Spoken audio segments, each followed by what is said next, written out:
Okay, hello hello जी, कैसे हैं आप? मैं हूं न्यूमेरिकल बॉट और ये है मेरा प्यारा सा छोटा सा असिस्टेंट बॉट। मेरी हेल्प करता है न्यूमेरिकल सॉल्व करने में। आज का न्यूमेरिकल लेते हैं। न्यूमेरिकल और क्या है? Calculate the molarity of each of the following solution. First में क्या देखा? 30 gram of cobalt nitrate hexahydrate in कितना 4.3 लीटर ऑफ सोल्यूशन। दूसरा पार्ट क्या है? 30 ml of 0.5 molar H2SO4 diluted to 500 ml। तो पहले पहला पार्ट करते हैं। आओ फटाफट जल्दी से पहला पार्ट शुरू करते हैं। पहले पार्ट में क्या रखा है? Cobalt nitrate hexahydrate. तो कैसा दिखता है ये? ऐसा डार्क रेड कलर का दिखता है। ये कंपाउंड हो गया आपका। इसका कितना मास दे रखा है? 30 ग्राम दे रखा है। ओके, इसके बाद क्या है? वॉल्यूम ऑफ द सोल्यूशन कितना देखा है? टोटल वॉल्यूम कितना देखा है? 4.3 लीटर दे रखा है। तो क्या निकालना है? मोलारिटी। मोलारिटी का फॉर्मूला क्या होता है? ये मोलालिटी नहीं है, ये मोलारिटी है। तो कैपिटल एम इक्वल्स टू क्या होता है? Moles of solute divide by volume of solution. ध्यान रखना, मोलालिटी को छोड़कर सब में नीचे क्या होता है? सोल्यूशन होता है और ऊपर हमेशा क्या होता है? सोल्यूट होता है। मोलालिटी के केस में क्या होता है? मोलालिटी में नीचे सॉल्वेंट आ जाता है। बाकी हर कंसंट्रेशन में क्या नीचे मिलेगा आपको? सोल्यूशन नहीं मिलेगा। सिर्फ मोलालिटी में क्या हो जाता है? यहां पर आपका आ जाता है कौन सी चीज? सॉल्वेंट। आगे चलते हैं, इसको क्वेश्चन 1 मानकर छोड़ देते हैं। यहां पर आ जाओ, नेक्स्ट चीज क्या करेंगे? तो मुझे मोल्स ही नहीं पता किसके? सोल्यूट के। तो मोल्स ऑफ सोल्यूट क्या होता है? गिवन मास ऑफ सोल्यूट जो कि दे रखा है 30 ग्राम। नीचे से डिवाइड किसे करते हैं? Molar mass of the solute, वो की क्वेश्चन में गिवन नहीं है। तो क्या हम मोलर मास निकाल सकते हैं सोल्यूट का? बिल्कुल निकाल सकते हैं। उसका फॉर्मूला क्या है? उसका फॉर्मूला क्या है? उसका फॉर्मूला कोबाल्ट नाइट्रेट और डॉट 6 पानी।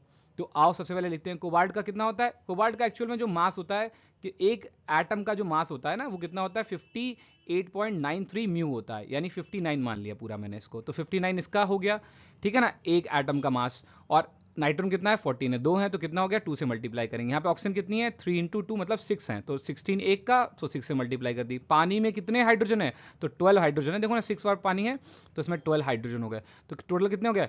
12 क्या हो गया? हाइड्रोजन हो गए। 1 से मल्टीप्लाई क्यों हो रहा है? क्योंकि एक हाइड्रोजन का मास कितना होता है? सिर्फ 1 म्यू होता है। ऑक्सीजन का कितना होता है? 16 म्यू होता है। तो किससे मल्टीप्लाई कर दी? 6 से मल्टीप्लाई कर दी, क्योंकि 6 बार पानी में ऑक्सीजन है। आप सबको जोड़ते हैं फटाफट से। तो 59, यहाँ पे 28, यहाँ पे 96, फिर प्लस 12, फिर 96। इन सबको फिर से ऐड अप करेंगे, कितना बन जाएगा टोटल?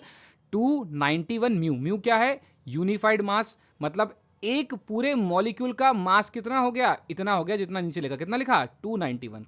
अब अगर तुम म्यू को काट कर यहां पर ग्राम पर मोल लिख दो तो इतना ही क्या हो जाएगा? इसका मोलर मास हो जाएगा। मोलर मास कितना निकला? 291 ग्राम पर मोल। क्या आ गया? ग्राम पर मोल मोलर मास आ गया। किसका? कोबाल्ट नाइट्रेट हेक्साहाइड्रेट का।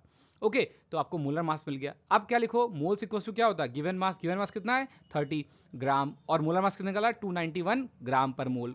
ग्राम से ग्राम कट गए, कितने मोल बन गए? 30/291 मोल आ गए आपके। आओ आगे चलते हैं।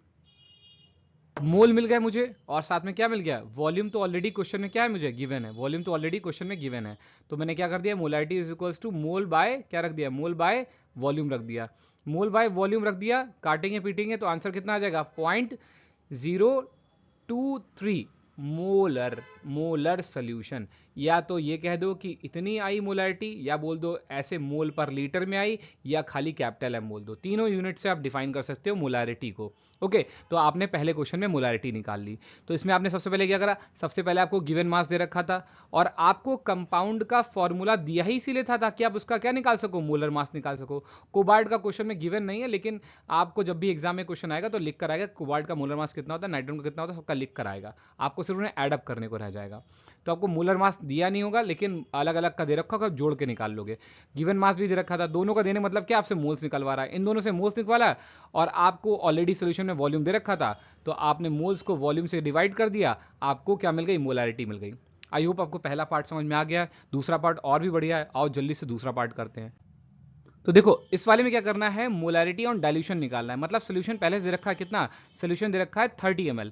तो सोल्यूशन 30 ml दे रखा है, इसकी मोलैरिटी देखिए कितनी? 0.5 मोलर सोल्यूशन दे रखा है। इसमें नंबर ऑफ सोल्यूट कितने मैंने मान लिए? तो नंबर ऑफ सोल्यूट मैंने मान लिए खुद से कि इसके जो इसके अंदर H2SO4 है वो कितना रहेगा? n रहेंगे उसके सोल्यूट। उसके सोल्यूट के मतलब क्या? मोल्स कितने हैं? n है। फिर मैंने क्या करा? इसी बीकर को फिर से लिया, उसमें क्या करा? 500 ml एक्स्ट्रा वाटर मिलाया, एड अप करा वाटर को, तो अब टोटल वॉल्यूम कितना हो गया? 530 ml हो गया। ओके, तो इसकी मोलरिटी कितनी हो जाएगी वो बतानी है। अब हम जानते हैं फॉर्मूला, पहले यहाँ पर एक चीज़ और चेक कर लेते हैं फॉर्मूला लिखने से पहले, कि दोनों में नंबर ऑफ जो मोल्स ऑफ सोल्यूट है वो तो सेम रहेंगे, क्योंकि आपने सिर्फ पानी बढ़ाया ना, आपने सोल्यूट के मोल्स थोड़ी बढ़ाए, तो जितना एन इधर उतना ही एन इधर मिलेगा आपको। तो दोनों में क्या है, सोल्यूट के जो मोल्स हैं वो सेम रहेंगे, बदलेंगे नहीं। अब यहाँ जो m1 इक्वल्स टू क्या हो जाएगा, n बाय v1, तो वॉल्यूम पहले में अलग है, दूसरे में, पहले में मोलरिटी अलग है और मोल्स कितने n है, दूसरे वाले में क्या हो जाएगा सेम। यहाँ पे देखो, तो यहाँ पे m2 इज इक्वल टू कितना है, m2 is equal to n by v2 हो गया। तो दोनों में क्या है, n सेम है, v1 बदल रहा है और उसके यहाँ v2 आ रहा है और m1 के यहाँ m2 आ रहा है। अब यहाँ ध्यान से देखो, तो मोलरिटी जो वॉल्यूम की होती है कैसे होती है, इनवर्सली प्रोपोर्शनल होती है। इसका मतलब क्या हुआ, इसका मतलब जब तुम वॉल्यूम बढ़ाओगे तो मोलरिटी कम आनी चाहिए, तो आंसर तुम्हारा है वो 0.5 से कम आने वाला है। आगे चलते हैं, तो यहाँ तुमने क्या देखा, यहाँ फॉर्मूले को n के टर्म से कर लिया, n इक्वल्स टू m1v1 और n इक्वल्स टू m2v2 कर लिया, दोनों को सामने ले आए, m1v1 इक्वल्स टू m2v2 हो गया। यहाँ से m2 लिख लिया, m2 इक्वल्स टू क्या हो गया, m1v1 बाय v2, और इनकी वैल्यूज भर दी, तो 0.5 molar into 30 ml by 500 ml, ml से ml कट गया।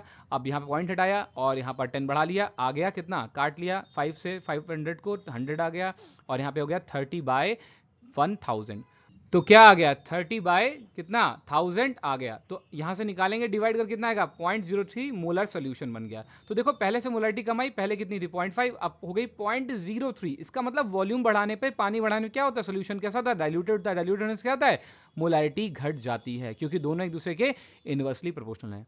आई होप मोलरिटी वाली बात भी समझ में आ गई हो, कैसे निकालते हैं। दोनों हमने कर लिया, पहले तो सिर्फ मोलरिटी निकाली थी, दूसरे पे डाइल्यूशन के बाद वाली मोलरिटी निकाली, दोनों क्वेश्चन क्लियर हो गए होंगे। ऐसी और बहुत सारे हम क्वेश्चन लेकर आते रहेंगे, साथ बने रहो चैनल के, देखते रहो अपना ही चैनल फ्री रेडिकल क्लासेस। और कोई भी डाउट हो, कोई भी क्वेश्चन नहीं हो रहा हो तो कमेंट करके बताओ, उसको सॉल्व करने की हम पूरी कोशिश करेंगे। थैंक यू सो मच, आपका दिन बहुत अच्छा रहे, सभी को मेरा प्यार।